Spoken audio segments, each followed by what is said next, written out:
Get analysis and insights to fuel your decision-making with a subscription to American Banker, the industry's most essential resource. Unmatched coverage of the banking world, original research and industry rankings, access to thought leaders. Gain the advantage for your business by subscribing today at americanbanker.com/subscribe.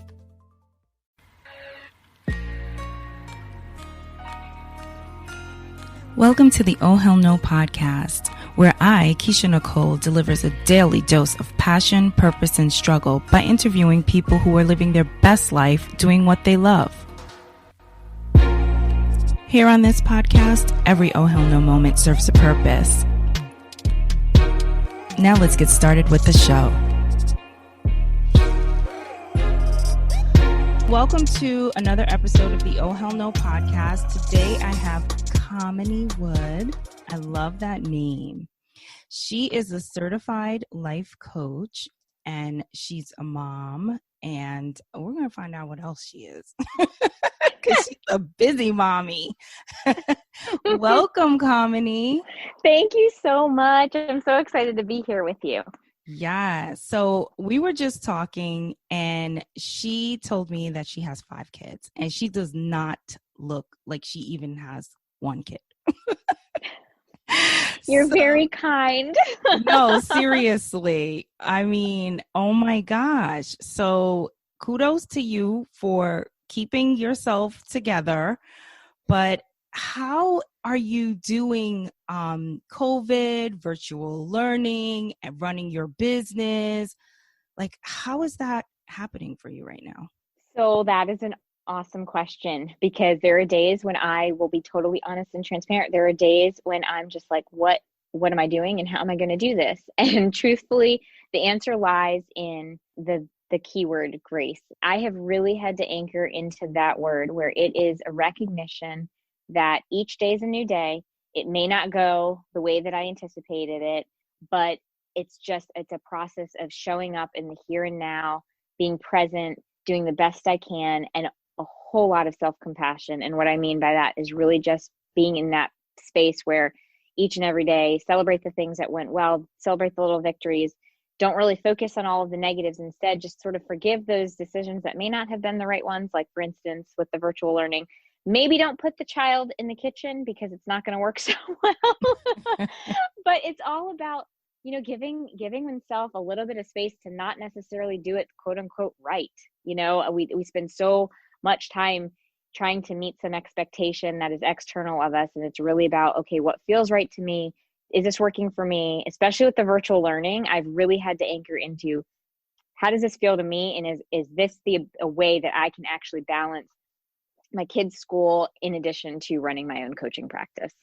Yeah, because it's not easy, especially with 4 different people, because she has an older child, but 4 different people who have like 4 different needs, and Yes. then running your business. So amazing. All right. Well, I'm going to start off by asking you, what would you say your superpower is? My superpower is my empathy. I believe that I'm an empath, and I used to think that it was a negative and that it somehow made me weak. And I actually realized, and when I did realize, I was able to, that's what really led me to starting my coaching practice. But when I realized that my superpower was the fact that I have that innate ability to really feel for other people, I can pick up on that energy. I understand, I have the intuitive ability to hear what they're saying, even if they're not saying it. That is definitely my superpower. So now tell me the cons of having that superpower. Yes, the cons are sometimes it's easy to become drained, because when you are so empathic and you do feel for other people, it is very easy to take on all of that energy. And it's so important. And I've had to learn how to create boundaries so that I'm not owning the feelings and the energies that other people are having, but I'm there in a supportive capacity, in a co-collaborative capacity. And when I anchor into that way of showing up, it allows me not to end up so drained. Wow. Okay. So before finding your passion work, which I am assuming that this is your passion work, and we'll definitely get into that, but before finding it, what was your least favorite position that you had working, and how long did you do it? And what was the breaking point for you, if there was a position that you had before starting your own business? So what's really interesting is I truly have enjoyed each of my positions. I'm trying to think if there was even when I was younger, if I had a position, because I babysat and I really actually love that too. I enjoyed different aspects of each of my positions. I think the thing that I would not enjoy in a position was not being heard. So it wasn't a position that had that. It was just overall in general in the different positions I had. When there were moments of not being heard, that was really frustrating.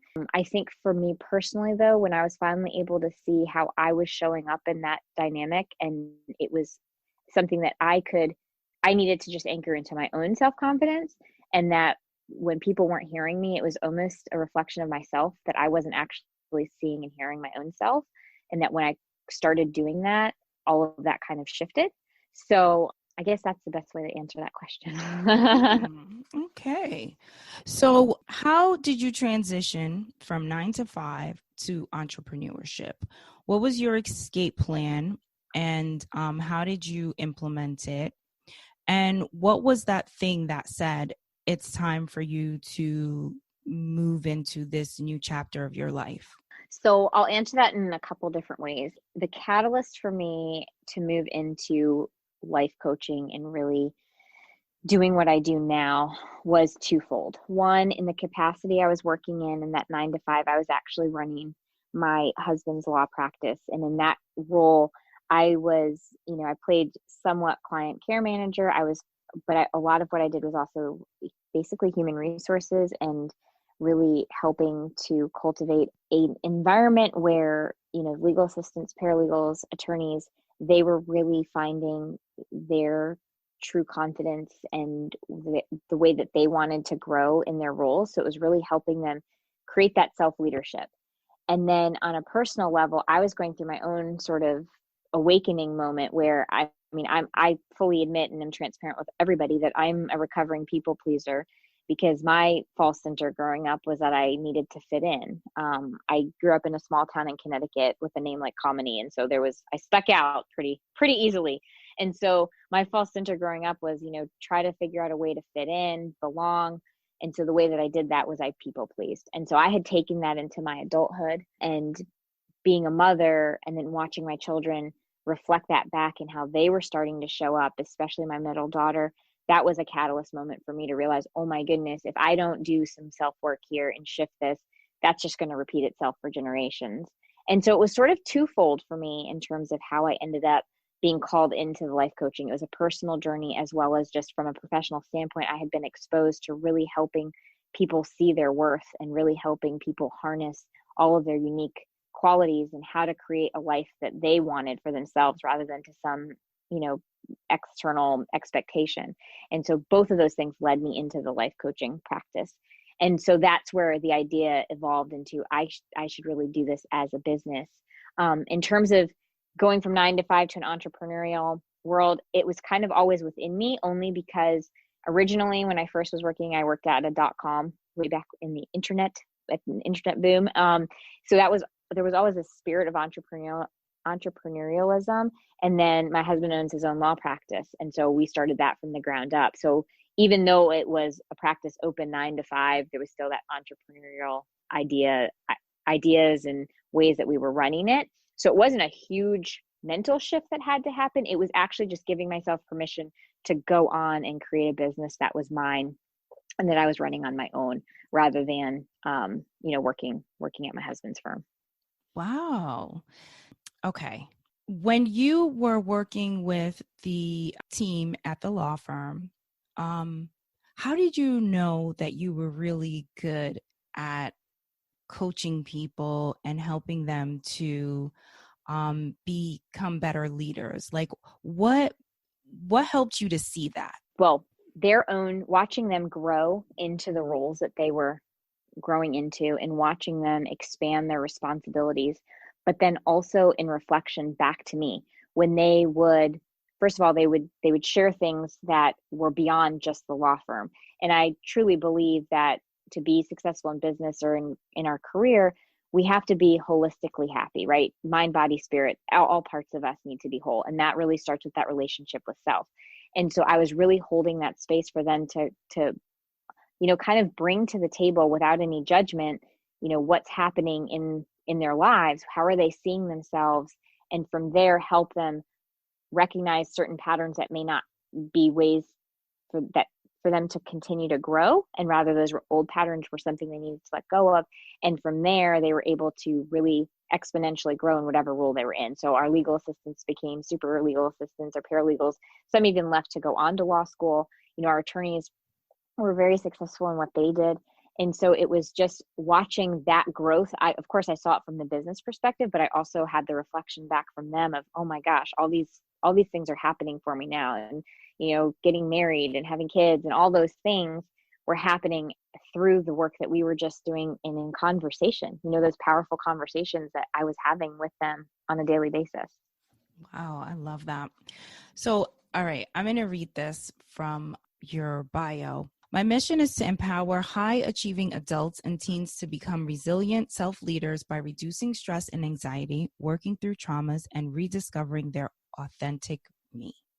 I love authentic me. I live for authenticity. Through my holistic approach, I help people to quiet their inner critic, overcome self-judgment, own their story, set boundaries, and be unapologetically themselves. So I love that write-up. And I want to ask you, when starting your business, what was the biggest struggle in getting things going? I think one of the biggest struggles was self-doubt, right? Can I actually do this on my own? The other one really was more from that perspective of hearing people sort of say, well, you need to have a specific avatar. And that just drove me bonkers, because what I kept saying was, I serve people, and it was a real struggle for me to recognize that it was okay to give myself permission to serve people and not to necessarily box myself into a specific avatar of, age, rank, gender, all those things that they make you do when you're setting up a business and you're trying to figure out who your client should be. And so once I gave myself permission to just be me and to serve people, it really opened up the ability to just see what's possible. Okay. So now that you have gotten over, how long has your business been active? About 3 years, I would say, at this point, technically, from the time that I sort of really started coaching full-fledged. So you're seasoned, you've been in the business for 3 years now. What keeps you up at night now as an entrepreneur and working with people, helping them, coaching them to live their best lives? As an entrepreneur, I think the things that still sort of worry me is making sure that I want to always feel that I'm serving my clients to the best of my ability, right? So I'm very conscientious about making sure that I don't overextend, especially because I am a mom of five. The idea of overextension is a huge thing, and it's very prevalent in our lives just in general. And so I think that's one worry I have. I think as an entrepreneur, you're always sort of in the back of your mind. The thoughts that pop in is like, okay, well, what might I need to do for marketing, or what might I need to do in terms of just visibility, things like that. But I will say, I'm happy to report that I no longer really have to stay up at night worrying about these things as much. Oh, that's good.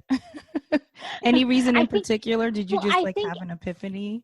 I think you get to a point where you really anchor into, once you sort of start doing it and you're like, oh yeah, you realize you are doing the thing, right? Especially as an entrepreneur, it's like when you first start, there's always that inner critic or that self-doubt that wants to pop in, and the monkey mind wants to go. And then I think as you start doing it and you become, each day goes by and you're like, yeah, I'm doing this, and I'm showing up every day, it becomes, I guess, more normal, if you want to call it that, but you also just get more comfortable in it. And so you realize you give yourself, again, back to that word grace, you give yourself the grace to just show up each and every day as your authentic self, as your exactly as you are, and give your 100%. And you no longer have to stress about all of those little things, because you realize ultimately you're going to figure them out. You don't have to fear those things, because you learn to trust in yourself, and you learn to trust that you'll be able to work through the challenges that come up, because of course there are challenges. Each and every day there are challenges. I'm not saying that every night I go to bed and I don't think about or worry about anything, but I would say on the whole, I'm no longer as stressed as I used to be. Good. So if you could advise entrepreneurs on where to invest money in their business, like when they're starting out, like how you said, oh, should I do marketing? Should I do this? Like, should I take some courses? Like, what would you say is the best place to invest, whatever you can invest when starting a business, especially a coaching business? So I personally believe it's investment in self, really working on your own mindset, because I do think that mindset when starting a coaching business or any business in general is so important. And I think a lot of people just dive in and start throwing money at marketing, but they don't have their own mind in that space of being able to center themselves, because it is going to be challenging in the beginning. There are going to be worries, there's going to be stressors, and it's how do we center ourselves when we can anchor back into a place of that calmness and confidence. Then we know that we're going to be able to move forward with anything else. So I would say the first place is self in terms of investment, and from there deciding what the next best place is. Is it marketing? Is it production of courses, what have you, because once your mind is right, you're able to think clearly as to, and in a creative way, as to where the next best investment should go. Yeah. So I love the area or the areas that you really focus on, especially authentic me, setting boundaries, and being unapologetically yourself. So how did that area become a focus for you? What was there anything specific that made you say, you know what, this is kind of some of the areas that I want to work on, especially that authenticity? Yeah, it really stemmed from my own personal experiences, but then also just being involved in the business world and just in life in general, and with other moms, where there was this commonality of consistently trying to live up to some external expectation, or to match and receive some type of external validation. And it was all about how we consistently, or at least it seems a lot of us consistently, outsource that self-worth. And it, for me, was about how do we start self-sourcing that? How do we start self-sourcing our self-worth? And the only way to really do that is to really embrace your authentic self, to be your authentic me, and to recognize that uniqueness is the gift that this world needs, and that we don't need to be carbon copies of each other, but actually be our individual self, because that's what makes this world colorful, and that's what makes this world dynamic, and that's where we're going to learn. Kamini, I just can't. I love that. Like, seriously, like that is what I say. But when I say it, maybe it just sounds mean, right? Because I say like, why are people copying? Why are people like, be yourself. Do what works for you. Figure out what you're trying to do, who you're trying to be, and do that. Like, I just see a lot of people trying to duplicate what others are doing. And it drives me insane, because I feel like you're not going to get to where you're supposed to be because you're not doing what you're supposed to be doing. You know what I mean? You're following the wrong dream. Yes, absolutely. We all have the responsibility to find our own happiness and define it for ourselves. Mm-hmm. So why do you think people have so many issues with being authentic? Where do you think that stems from, just based on your work and what you've seen with, breaking people out of that pattern? I think it comes from different sources. I mean, sometimes it's covert messages we pick up when we're younger, like myself. Sometimes sometimes it's familial, sometimes it's social, society. I do think now in today's world with social media the way it is, there is this constant comparison. And Mm-hmm. even when we don't know that, we're not consciously doing it, but even like when we're mindlessly scrolling on Instagram or Facebook or what have you, there's this comparison that naturally occurs because we're seeing these snapshots of people's lives or pictures of them, and it's like, oh, they have XYZ, or oh, look, they look so happy, I'm not happy like that. And as soon as the mind goes there, it opens up this Pandora's box of like, oh gosh, like what else don't I have? Well, they look happy, so I need to do what they're doing to be happy because I'm obviously not happy. So it's like this snowball effect that happens. And in order to break out of the pattern, the first step obviously is awareness and to see the pattern. But then it's also about, okay, well, that's how I was showing up, and now it's this commitment to showing up in a new way. It's a commitment to recognizing that we don't have to, like I said before, we don't have to be a carbon copy of somebody else. Our gift is who we are. And so if we can start anchoring into, okay, what is that unique perspective that I bring to the conversation or to the world, and really hone in on that and embrace that, that's how we start breaking out of those patterns. Yeah, absolutely. So when you get a client and you realize that they're not living authentically, what do you do to try to help them? And do they struggle with giving up the facade, or is it usually an easy transition? It depends on the client, whether it's going to be easy or not. I mean, it depends how much they've really bought into that old pattern. Truth be told, it's really about them seeing it. It's about their insight and their awakening to, oh, wow, okay, that was the younger version of me. Oh, I see where that pattern is showing up. And then it becomes even seeing how it shows up in their daily life now. And so when they're able to actually work through, during our conversations and during the work that we do, and they're able to unpack that and see it, and then ask themselves those powerful questions like, okay, wait, how am I showing up right now? And they're able to pattern interrupt, that's when they're going to be able to start shifting. And Yeah. so that's really what I do, is I really help them, not only just see it, but then help them along the way to create those pattern interrupters. And how do we now start showing up differently? How do we get to that point? Yeah, absolutely. That is key, and that is what a lot of people need. It's funny you talk about self-awareness. I'm having my first summit, and it's based on self-awareness. So the whole summit is just about, the power of self-awareness, leadership and self-awareness, finances and self-awareness, mental health and self-awareness. I love it. Because I feel like that is the foundation to anything, like living a happy life, finding your perfect job, finding the right mate. Like, it starts with you, and you have to get, you have to get right with yourself and really figure out who you are, what you like, what you don't like, what you're open to learning, all these different things that make you your best you. So I love. Absolutely agree with that. And the other thing I just wanted to add is when we heal that relationship with ourselves and we really become visible to ourselves through that self-awareness, that's when we're able to actually engage in those healthier relationships, or Right. be able to go on and have like that success in business or career, or, just really truthfully define happiness for ourselves. Absolutely. So what is your favorite part of what you do? Oh, my most favorite part of what I do is when my clients will have that aha moment and they see something for themselves, and they are owning it, and they can see the possibilities of how they can actually shift.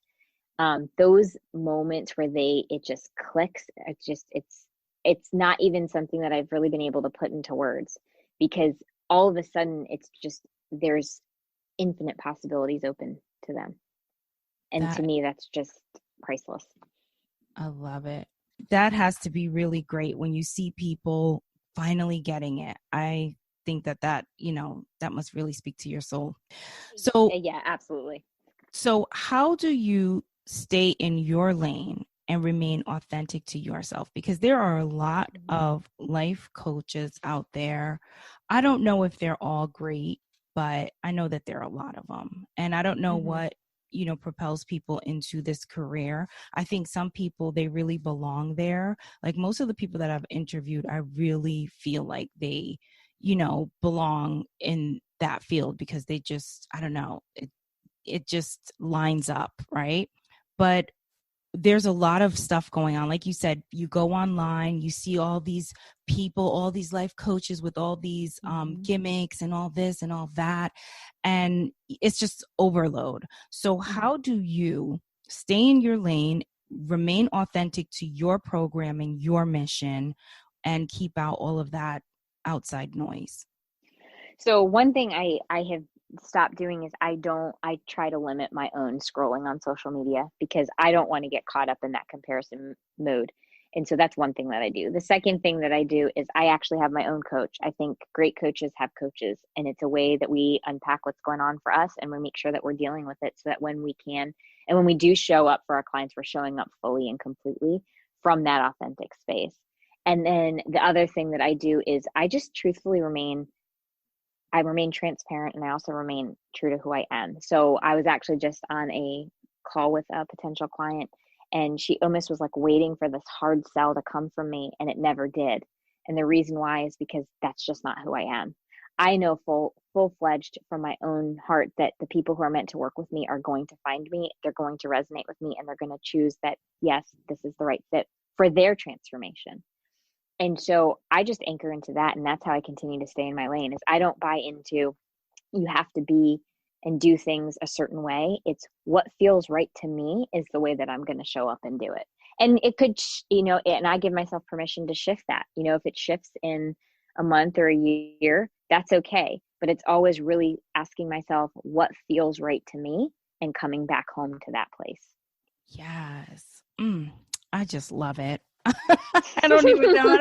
I don't have anything else to say except I love it.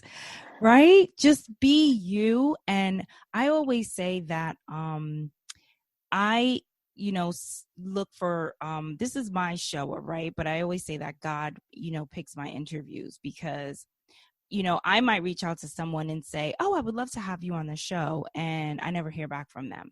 And then I get other people that are pitched to me or, they say, oh, my client or whatever. And sometimes things don't work out and I just let it go. I never chase stuff or try to be too crazy. I just let it organically come together. And I feel like the people who are supposed to be a part of this, oh, hell no journey are all going to be a part of it. And it has nothing to do with me.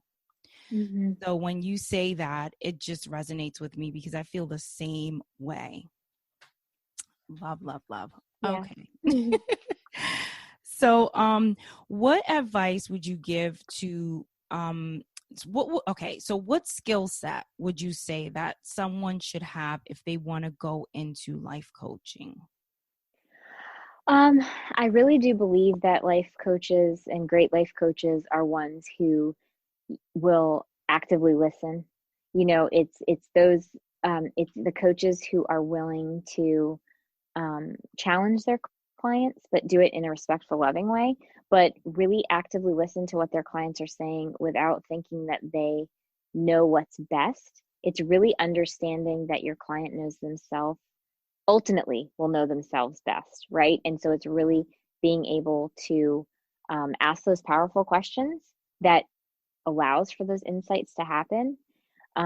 I do believe that a powerful coach is one who shows up fully and completely to every single session and is really, truly, authentically themselves and as transparent as possible in terms of, how they're showing up to the sessions. For instance, my own coach will show up to a session every now and again and she'll say, honestly, I'm having a really bad day. This is not going to be a great coaching session. Let's talk. And then we can have another coaching session at a different time. And what that shows is that recognizing that we're all human. And so I think great coaches allow for the space to be human. I just love the fact that you have your own coach. I think that's amazing that that, hey, I need someone as well to, keep me in line so that I'm good for my clients. I love that. And I don't think I've ever heard that. Well, they say the attorneys should never represent themselves. They make the worst client, and doctors really are their own worst patient. I Yes. mean, truthfully, if we really are want to show up and serve people, we have to make sure that we're taking care of ourselves. And so that's the way that I choose to do it. Yeah, that's a really good way to do that. Um, so this question, I'm asking this question because I was asking myself this question yesterday. So when you're doing things where you're serving people, and in my case, I'm serving people for free. I have this platform and it's like, I'm not a life coach where I have this business and I'm, charging people for services or whatever. Like, I've created this platform, and right now it is a free platform, right? And I Mm-hmm. have it because I want to empower people with information, right? Mm-hmm. If there's someone who's listening who wants to be a life coach, but they don't know what it's like, or what it entails, or what they need to be able to coach someone else, they might listen to your story and say, you know what, maybe that's not for me because I don't like listening to people, Mm-hmm. or maybe someone who is a people pleaser will listen to this episode and realize that that's something in them, and they need to kind of figure it out and go seek some help about that. That is what this platform is for, right? And Mm-hmm. for people like you to come on and talk about what you're doing to help others, so that people know that you're out there, Mm-hmm. But sometimes when you're doing stuff like this, like I'm doing the summit, and just trying to, say, hey, people, this is a great thing that I'm doing. Spare some time, check it out. I'm putting it together for you, and you're not getting the reception that you feel like you should be getting, because, hey, this is great information. I'm so passionate about this information. I'm so obsessed about it. But it's like, I feel like I'm forcing it, down the throat of people. Mm-hmm. And Mm-hmm. sometimes I'm like, why do I continue to even try to help people like who they just don't get it? So my question to you is, why do you continue to do the work that you do? Because it's not easy, you know, um, letting people know that, hey, I'm offering a service that's going to help you live a better life. It's not easy convincing people all the time. And I know that you said that you don't work hard at convincing people. You just say, this is what I offer, take it or leave it. And I Mm-hmm. get that. But just even getting up every day and doing that, what keeps you motivated? So I actually really love that question, because that question is what I ask a lot of times when we're doing something, and even asking clients to ask themselves that powerful question is, what's motivating me to do this? Am I doing this to please somebody? Am I doing this to meet an expectation, or am I doing this because it fills me up? And so truthfully, because motivation really has to be, again, an inside job. It's intrinsic motivation will carry you through. Extrinsic motivation might be here today, but as soon as that external motivating factor disappears, all of that motivation goes away. So it really has to be from that inside out perspective. And so it is the question of what's motivating me to do this on a daily basis. And for me personally, it is about really being of service, feeling as though I have the capacity to help others see their strengths and their uniqueness. And I feel as though that's somewhat of my calling at this juncture in my life, to be that mechanism to help people do that. And you're absolutely right. There'll be times when you put stuff out there and people don't seem to be responding to it, or it doesn't feel like it's landing. And those are the moments where you have to kind of anchor into, what's my motivation here? My motivation here is to help and to serve people. And so it's really anchoring back into the people who are meant to hear it, and the people who it resonates with were the people who were called to hear that message that day, right? And so it's about recognizing, and it goes down to even when we're putting our messages out there, even on social media, and it's like, oh gosh, people aren't responding, or they're saying negative things. It's recognizing you're not putting information out there for everybody. About a third of the people won't even pay attention to what you're saying. A third of the people are going to disagree with you, and then a third of the people will be like, oh, that's interesting, let me hear more. And those are the third of the people that you actually end up starting, like, you focus on. And so even when you think about it that way, right, that it's your tribe, and the people who are hearing your message are the ones who are meant to hear it. And those are the ones that you get up each and every day to serve. Those are the ones you get up each and every day to speak to, and to help support on their journey. is how I look at it. Okay, that's a great answer. And that has helped me today. Thank you. Because even though I get annoyed sometimes, because it's a lot of work, it's a lot of work that goes into doing this podcast and coming up with ways to really empower people with information.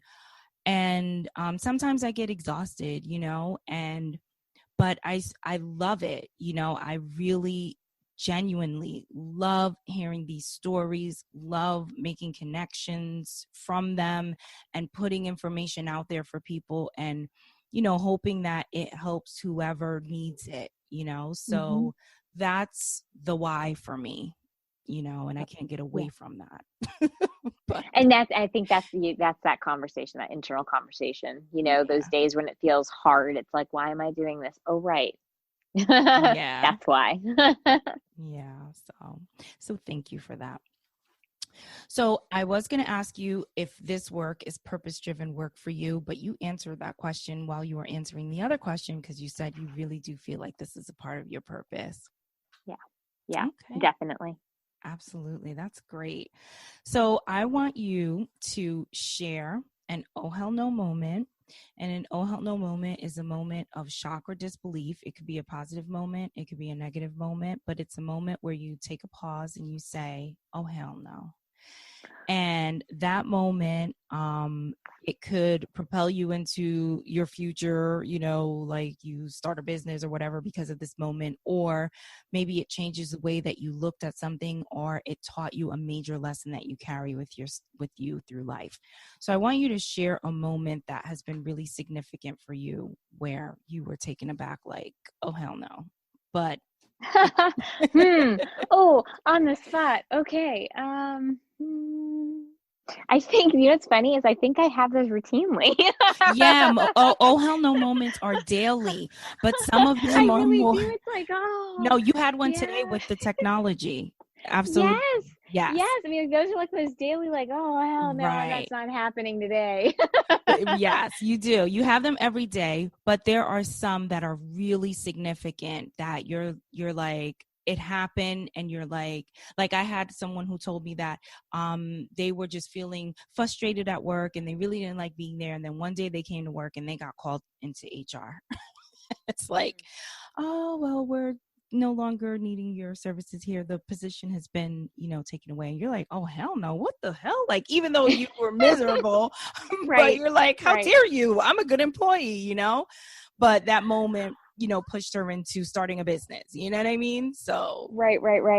It probably was when I faced a racism moment where I was this is kind of, I guess it's not really positive, but my oldest daughter was in not elementary school, preschool, in a small preschool in Connecticut at the time. And so my kids are interracial. And so they don't look Indian by their names are Indian, but they don't look Indian. And I remember there was a substitute teacher and she referred to me as the nanny. And that was an oh hell no moment. Oh hell no, I am this child's mother. Yes. That is definitely an oh hell no moment. Oh gosh, some people are so ignorant. I hate them. Oh. What though? That oh hell no moment, because she's my oldest daughter, so I was a young parent at the time. It did. You're absolutely right. That oh hell no moment gave me voice to say, oh hell no, these are my children, and anybody who ever tries to, create that type of dynamic or, situation, I have found my voice. That will not happen again. Good for you. That's awesome. See, that's what I'm saying. We have those moments and then we have those moments, Yes. So yeah, I love it. Well, it was such a pleasure having you on the show. I really enjoyed talking to you and learning about your journey. And I think you're doing amazing work with your business. And I love your authentic me. And I want you to tell everyone where they can find out about your services and your business and how we can keep up with you. Yes. Well, first of all, thank you so much for having me. This has been so much fun and so enjoyable. And I love what you're doing with your platform. In terms of being able to find me, people can easily find me on the web at kaminiwood.com. And if they would like to book a time to speak with me, I do offer 30-minute complimentary calls. And all they have to do is head over to chatwithkamini.com and they can simply book a time right there. And then in terms of social media, I do have a business page on Facebook. It is called It's Authentic Me. Rightfully so, to follow the Authentic Me tagline there. And I do post on social media, even though I said that I try not to scroll. I really do. I try not to scroll, but I do post and keep up with my Facebook page. So. Oh, great. Are you on Instagram? I am. Yes. It's also It's Authentic Me. Oh.